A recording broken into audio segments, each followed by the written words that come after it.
Okay, so I have a 50 centimeter zip and I need to shorten it to 45. What have I done? No, I'm doing 46 actually. So I've just chopped the bits off and this is where I need to go, but I'm leaving about 2 centimeters to an inch longer than what I require so that I have enough to fold into the top of the area where it needs to insert in the Rashie. So all we do is I've stolen hubby's pliers, so they look a bit rusty but they still work, and we just give the actual tooth a squeeze and then pull, and they just come off like that. So we just keep on going all the way down to where we need it to be. Just check that you can see that.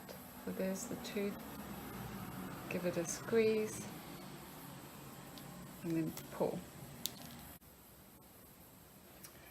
So now you can see that I've made the zip the length that I need to, and it all works fine.